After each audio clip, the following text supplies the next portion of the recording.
안녕하세요. 퍼스트 성모학과 이경민 원장입니다. 오늘은 지난번에 설명했던 녹내장 중에서도 안압이 정상이지만 녹내장이 오는 정상 안압 녹내장에 대해 알아보도록 하겠습니다.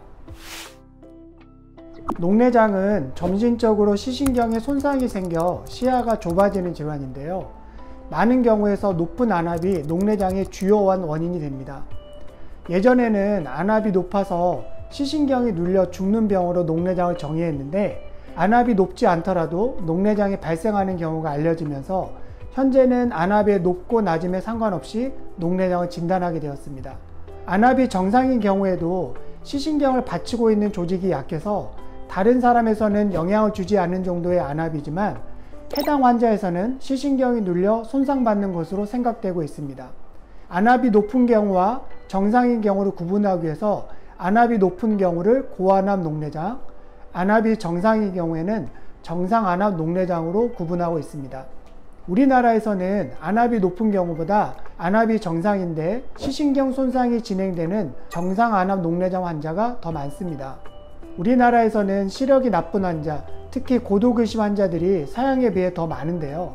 근시가 심해질수록 눈이 길어지면서 신경층도 같이 늘어나면서 얇아지게 됩니다.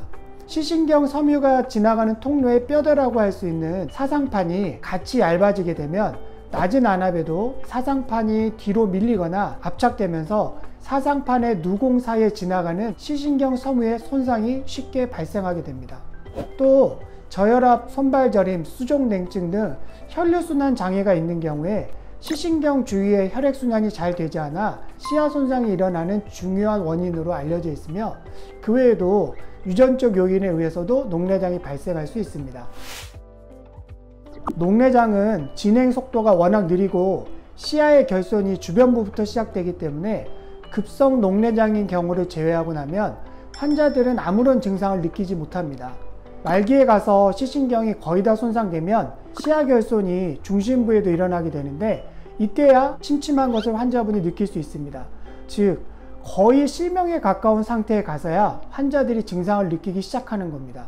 녹내장에 의해서 손상된 시신경은 회복이 불가능하기 때문에 더 이상 나빠지지 않도록 하는 것이 치료의 중요한 목표가 됩니다만, 증상을 느낀 이후에 병원을 찾는 것은 너무 늦습니다. 그러므로 정기적인 검진을 통해서 녹내장을 조기에 진단하는 것이 녹내장에 의해 실명이 되지 않은 가장 좋은 방법이라고 하겠습니다. 안압을 낮추는 방법으로는 약물 치료, 레이저 치료, 그리고 수술이 있습니다. 약물은 대부분 안약인데 여러 약제가 있지만 모든 환자에게서 일률적으로 약효가 같은 것은 아니고 환자 개개인에 따라서 약효나 부작용이 다르기 때문에 녹내장을 진단받은 초기에는 잘 맞는 약물을 찾기 위해 여러 가지 약물을 시도해 보게 되고, 잘 맞는 약물을 찾게 되면 그 약을 장기간 사용하게 됩니다. 앞서 기술한 바와 같이 녹내장은 안압 외에도 시신경의 혈류 감소가 원인이 될 수 있으므로 시신경의 혈류 감소를 늘리는 치료나 라스베라트롤 같은 항산화제 영양제 보조요법을 같이 할 수도 있습니다. 약물이나 레이저 치료를 받고 나서도 안압이 충분히 떨어지지 않는 경우에는 수술을 하게 되는데, 수술에도 몇 가지 종류가 있으며 녹내장의 원인에 따라 적합한 수술을 하게 됩니다. 수술을 받는다고 해서 시신경이 살아나는 것은 아니고 단지 안압을 낮추어서 추가적인 손상을 최소화하는 것입니다. 정상 안압 녹내장은 발견이 쉽지 않습니다.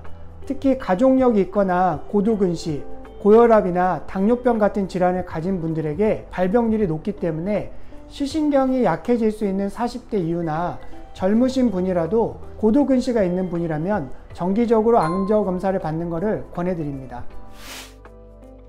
지금까지 정상 안압 녹내장에 대해서 알아보았는데요.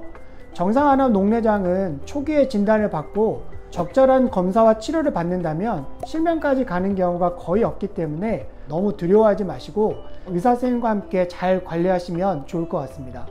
지금까지 퍼스트 성모학과 이경민 원장이었습니다. 감사합니다.